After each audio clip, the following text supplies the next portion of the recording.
Welcome to English Easy Hub. Join us as we ignite the flames of your English learning journey together. Please subscribe to watch and embark on your English learning journey. Don't miss out on the exciting content. This dialogue focuses on practical and effective techniques to improve American English speaking skills. It covers essential areas such as pronunciation, fluency, intonation, vocabulary, and cultural understanding. Simon, a dedicated learner, seeks advice on overcoming common challenges like awkward conversations, grammar mistakes, and plateaus in progress. The conversation is a deep dive into actionable strategies, including shadowing, using idioms naturally, active listening, and integrating cultural nuances into communication. Hi, teacher. I've been trying to improve my American English speaking skills, but I feel like I've hit a wall. Can you guide me on the best techniques to sound more natural and fluent? That's a great starting point, Simon. To sound more natural, you need to balance 3 pillars: listening, speaking, and understanding cultural nuances. Start by immersing yourself in authentic content, such as TV shows, podcasts, and real-life conversations. One powerful method is shadowing, where you repeat phrases right after hearing them. Have you given that a try? I've heard of shadowing but haven't practiced much. How exactly does it help? I feel like my pronunciation is decent, but my tone and rhythm don't feel natural. Shadowing trains your ear and your speech muscles simultaneously. American English relies heavily on stress, rhythm, and intonation. For example, rising intonation in a question or emphasizing key words in a sentence conveys emotion and meaning. By mimicking native speakers closely, you'll internalize these patterns. Start with short clips, like movie scenes or podcasts, and focus on replicating not just the words but the pauses and tone. That sounds helpful. But I also notice native speakers use a lot of idioms, slang, and informal expressions. Should I spend time learning those too? Yes, but start with moderation. Focus on idioms that are widely used, such as spill the beans or piece of cake, as they're common in casual conversations. Slang is trickier because it changes quickly and varies by region. Instead of memorizing it, focus on understanding it so you're not caught off guard in a conversation. Which idioms or slang have you encountered recently?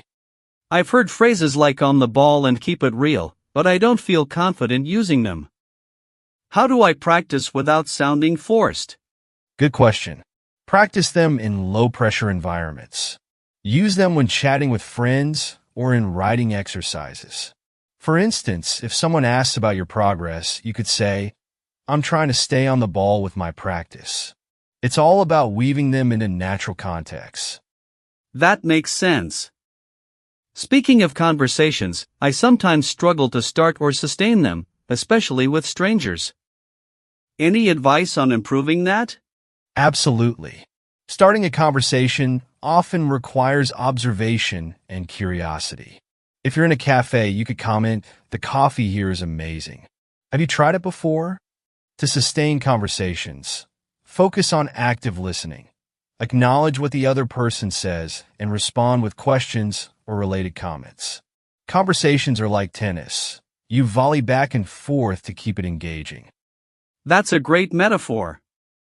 But when I respond quickly, I tend to make grammar mistakes. Should I slow down and prioritize accuracy over fluency? Early on, fluency should be your main focus. Communication is about connecting ideas, not achieving perfection. Think of it as building confidence first. Accuracy can be fine-tuned as you progress. Native speakers themselves often prioritize fluency over perfect grammar in casual speech. That's reassuring. However, I've noticed my pronunciation sometimes gets in the way. People occasionally ask me to repeat myself. How can I improve? Pronunciation is a critical aspect. Start by identifying sounds that are challenging for you. Common ones include the th sound in think or this, and the schwa sound in unstressed syllables. Use minimal pairs like bat and bet to practice distinctions. Recording yourself and comparing your speech to native speakers is another effective way to pinpoint areas to improve. Recording myself might help. But how do I know if I'm correcting mistakes properly? Sometimes I don't notice what's wrong. That's where feedback is essential. Work with a native speaker, a tutor, or even use apps that analyze pronunciation. These tools can identify subtle errors. Pair feedback with consistent practice. Repetition solidifies muscle memory for correct pronunciation. That sounds manageable. But I sometimes feel stuck, as if I'm not making progress despite regular practice. How can I overcome that? Plateaus are a natural part of learning. When this happens, push your boundaries. Practice discussing unfamiliar topics, join debates, or try storytelling. These challenges force you to adapt and grow. Also, revisit old material.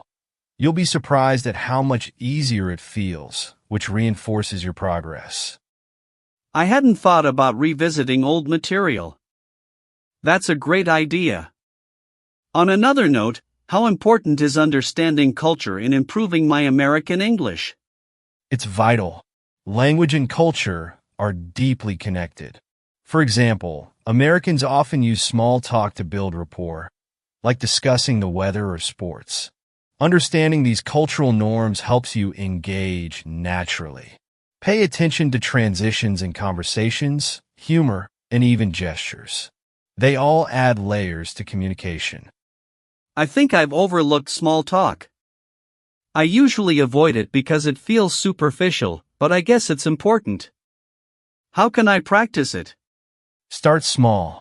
Chat with cashiers, coworkers, or neighbors about everyday topics.